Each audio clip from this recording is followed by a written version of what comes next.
Hari ini kita sudah masuk di 79 tahun kemerdekaan Indonesia, di mana kita tentu berbangga bahwa Indonesia sudah pada umur 79 tahun dari kemerdekaannya. Tetapi di sisi lain kita juga sedih sebenarnya melihat apa yang hari ini dipertontonkan kepada kita justru tidak bisa memberikan makna yang sebenarnya arti kebebasan, arti kemerdekaan itu sendiri.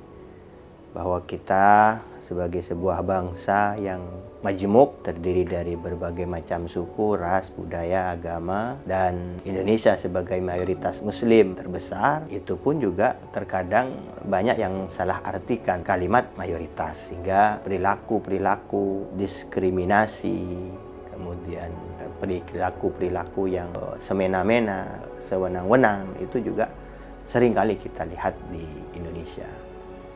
Meskipun kita juga harus sadar bahwa hari ini kita dihadapkan dengan persoalan bagaimana tidak ketemunya pemahaman mayoritas-minoritas ini dalam sebuah pemaknaan yang lebih universal.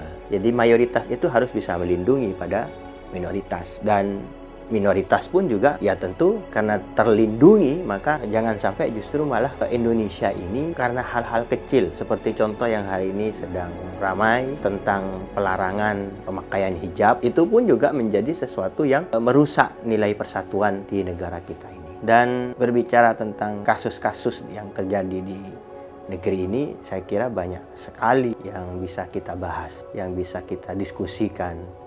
Tetapi lagi-lagi setiap diskusi yang dilakukan, setiap kajian-kajian yang dilakukan, terkadang itu juga tidak bisa memberikan pemahaman yang cukup kepada masyarakat kita. Sehingga reaksi yang berlebihan dan lain-lain itu pun juga sampai hari ini menjadi persoalan bangsa kita. Bahwa sebenarnya Indonesia hari ini bukan dijajah oleh bangsa luar, tetapi kita justru dijajah oleh cara berpikir keliru kita sendiri. Maka saya mengajak kepada seluruh masyarakat bahwa sebagai sebuah bangsa yang besar, ya, saling menghormati, saling menghargai, dan jangan sampai ada diskriminasi. Hukum harus ditegakkan, dan konsekuensinya adalah bahwa setiap pelanggaran hukum itu bukan hanya sekedar dihukum, tetapi juga bisa memberikan pemahaman kepada seluruh masyarakat sehingga tidak berulang kasus-kasus terjadi.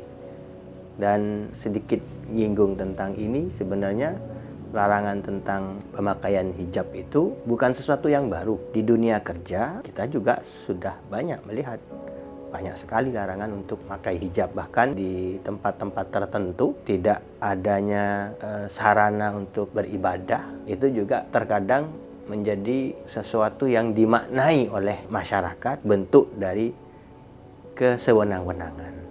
Dan saya kira semua harus bisa mendudukkan setiap persoalannya. Kalau kita paham bahwa Indonesia hari ini tantangannya adalah bagaimana edukasi, bagaimana pendidikan kepada masyarakat yang masih sangat lemah, itu menjadi persoalan yang sangat utama. Maka Indonesia Emas ya harus diperkuat dengan bagaimana pendidikan kita, bagaimana masyarakat kita memiliki komprehensif tentang arti demokrasi, pemahaman yang komprehensif tentang arti sebenarnya menjadi dan memegang teguh prinsip Pancasila, dan itu bukan sesuatu yang mudah. Sekali lagi harus saling bahu-membahu antara satu dengan yang lain, satu kelompok, satu entitas, semuanya bersama-sama untuk mengikhtiarkan agar Indonesia ini sila ketiga dapat benar-benar terwujud dalam kehidupan berbangsa dan bernegara, persatuan Indonesia.